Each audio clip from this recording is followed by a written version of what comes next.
अब यहाँ 8वें अध्याय के एक श्लोक में स्पष्ट हो गया कि वो परम अक्षर ब्रह्म है। अब 8वें अध्याय के 5 और 7 श्लोक में गीता ज्ञानदाता कहता है कि तू मेरी भक्ति कर। अपना मंत्र बता दिया 8वें अध्याय के 13वें श्लोक में, मेरा एक ओम मंत्र है, नथिंग एल्स। हरे राम हरे कृष्ण कृष्ण कृष्ण हरे मिला दे, राधे राधे श्याम मिला दे। ये मंत्र गीता जी में जाप करने का कोई निर्देश नहीं। तो ये शास्त्र विधि को त्याग कर मनमाना आचरण है, व्यर्थ है, यूजलेस है। इस जाप से जीव को कोई लाभ नहीं होगा। और ना ही ओम नमः शिवाय, न ओ भागवते वासुदेव नमः, न वो सैन सरनामा। तो फिर वो किस लिए जाप करते हैं हम? वो लोक वेद के आधार से। कबीर साहब कहते हैं, पीछे लग गया जाऊं था मैं लोक वेद के साथ, रास्ते में सतगुरु मिल गए, दीपक दे दिया हाथ। जैसे दास पहले श्री कृष्ण पुजारी था, विष्णु जी का पुजारी था, शंकर भगवान की भी जय जयकार करा करता, और कोई भी देवी होती उसका, श्याम जी का, हनुमान जी का कट्टर पुजारी। तो हम जो भी सुख होता था ये सोचा करते थे ये भगवान हमें दे रहे थे, लेकिन वो हमें प्रारब्ध ही मिल रहा था। तो उस लोक वेद के आधार से हम इनकी पूजा कर रहे थे। जब हमें तत्वज्ञान रूपी टॉर्च दीपक परमात्मा ने दे दी, गुरुदेव ने, फिर हमने त्याग दी सारी। फिर हम मूल की पूजा करेंगे, टहनियों की थोड़ी करेंगे।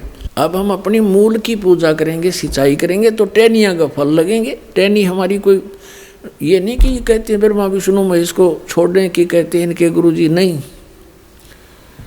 संसार रूपी वृक्ष की ये टहनी है, शाखा है, शाखा तोड़ी नहीं जाती, फल शाखाओं का लगेंगे।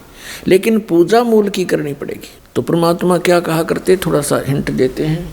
अब जैसे हम कोई आम का पौधा लगाना चाहते, बीजना चाहते हैं, तो उसको नर्सरी से पौधा लाएंगे, गमले में या मिट्टी में गड्ढा खोदकर हम लगाएंगे। देखिएगा, ये हम आम का पौधा बीजने जा रहे हैं, तो ये है प्रॉपर वे ऑफ प्लांटिंग। पौधे के लगाने का, आरोपण करने का ये सही तरीका है।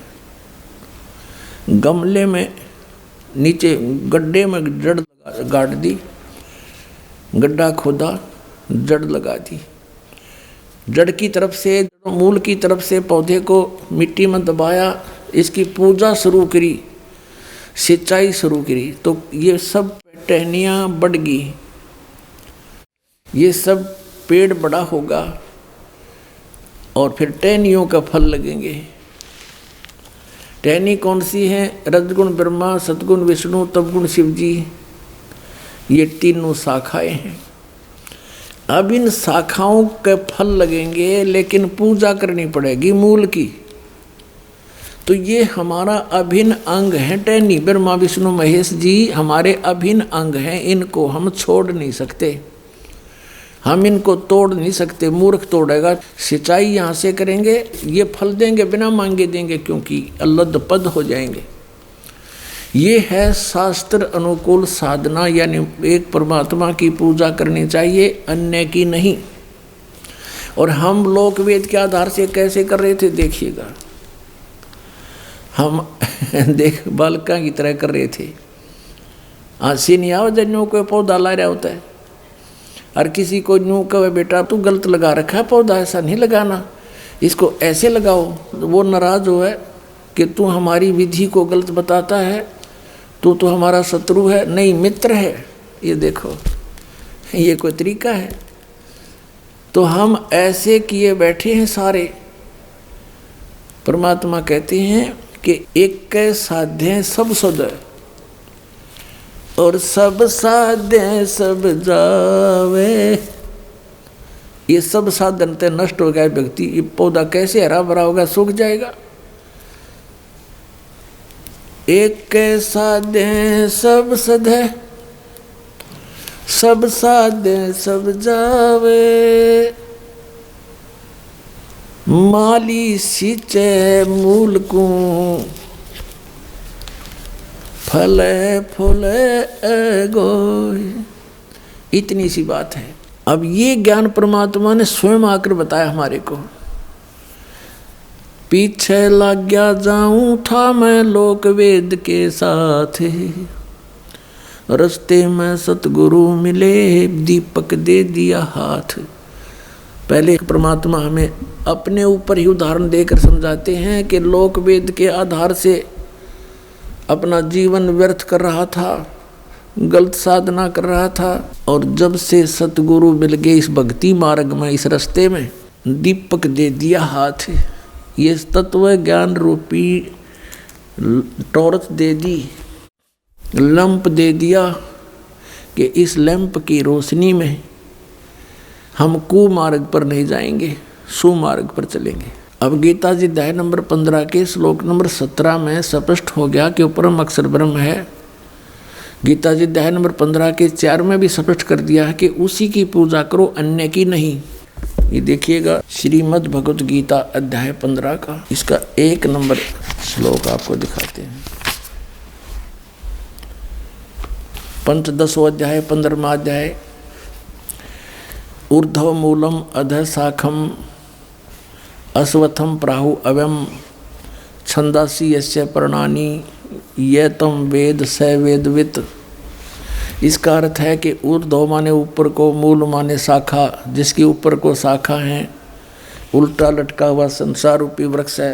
ये समझो ऐसे, ये समझो ऊर्ध्व मूलम अधः शाखम, ऊपर को जड़ और नीचे को शाखा।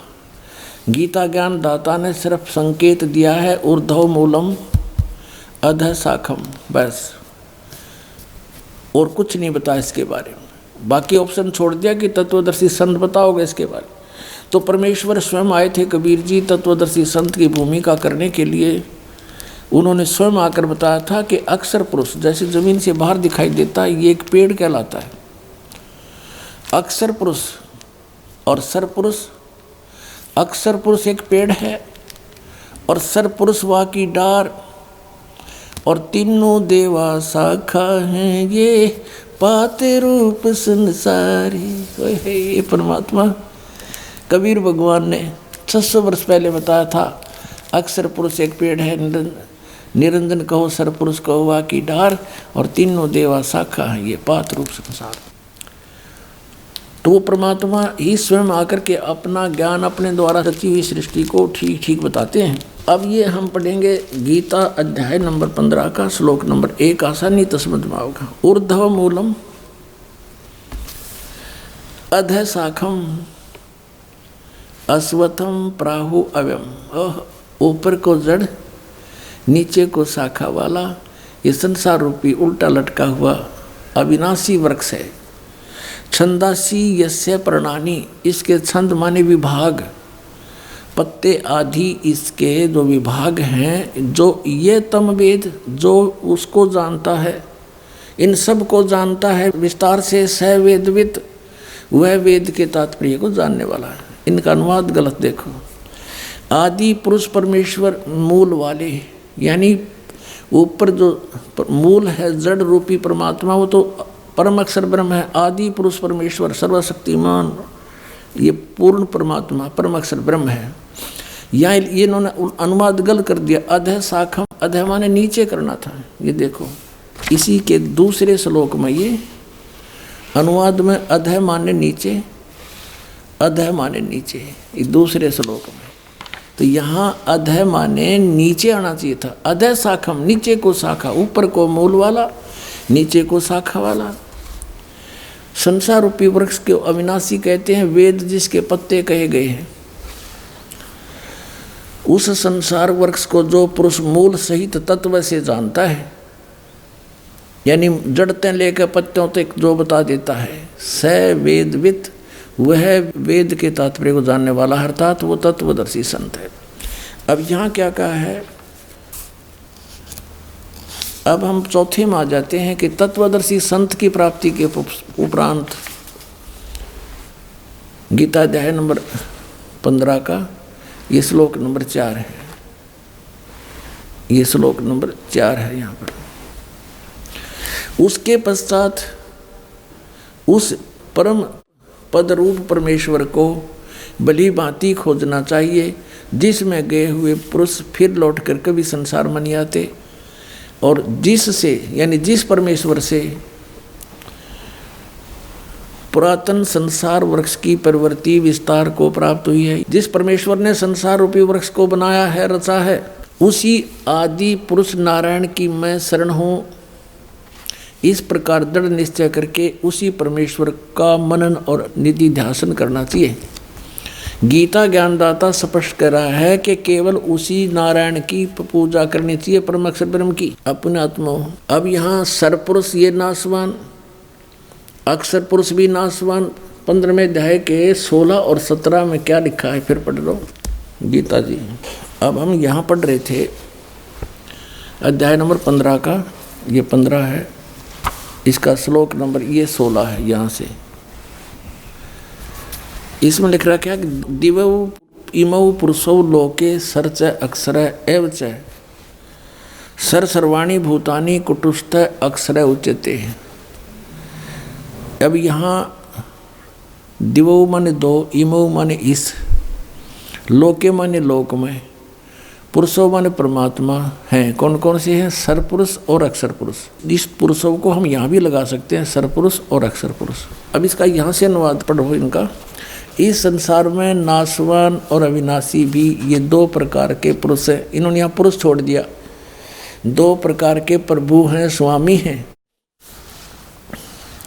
संपूर्ण प्राणियों के शरीर नाशवान और जीवात्मा भी अविनाशी कहा जाता है।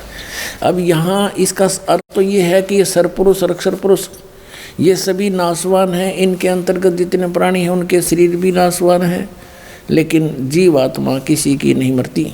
अब यहाँ से स्पष्ट 17वें में कहा कि उत्तम पुरुष है तू अन्य। वास्तव में श्रेष्ठ परमात्मा तो इन दोनों से कोई और है, सरपुरुष और अक्षर पुरुष से। उत्तम पुरुष है तू अन्य, परमात्मा इति उदारते, जिसको भगवान कहा जाता है, श्रेष्ठ आत्मा कहा जाता है। यह लोक तरम आवि से भी भरती, वो अवय ईश्वर है, वो वास्तव में अविनाशी परमेश्वर है, अवय अविनाशी। तो इससे सिद्ध हो गया कि ये तो नाशवान है दोनों ही, भले इसका नाम अक्षर पुरुष लिख दिया। तो अब इसमें थोड़ा सा विचलित हो जाते हैं भक्त, कोई कर सकता है आपको मिसगाइड।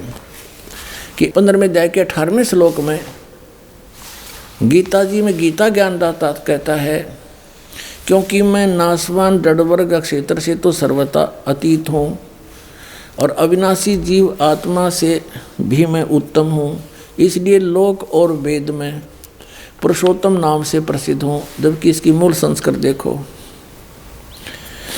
कि यस्मात् श्रम अतीत अहम अक्षरात् अपि च उत्तमम अतः अस्मि लोके वेदे। लोक वेद दंत कथा के आधार से मैं पुरुष प्रथित मन प्रसिद्ध हूँ, पुरुषोत्तम प्रसिद्ध हूँ। आई एम नॉट पुरुषोत्तम। मैं किस प्रकार से पुरुषोत्तम प्रसिद्ध हो गया? लोक वेद के आधार से। लोक वेद माने दंत कथा के मेरे अंतर्गत जितने भी प्राणी हैं, वो चाहे जीवात्मा है, चाहे नाशवान शरीर है इनका, चाहे अविनाशी इनकी आत्मा है, इनसे मैं तगड़ा हूँ, इनसे श्रेष्ठ हूँ, उत्तम हूँ। और इसलिए लोक वेद के आधार से, दंत कथा के आधार से मैं पुरुषोत्तम प्रसिद्ध हो रहा हूँ। आई एम नॉट पुरुषोत्तम। पुरुषोत्तम तय कोई और है। वो 15वें अध्याय के 17वें श्लोक में स्पष्ट कर दिया।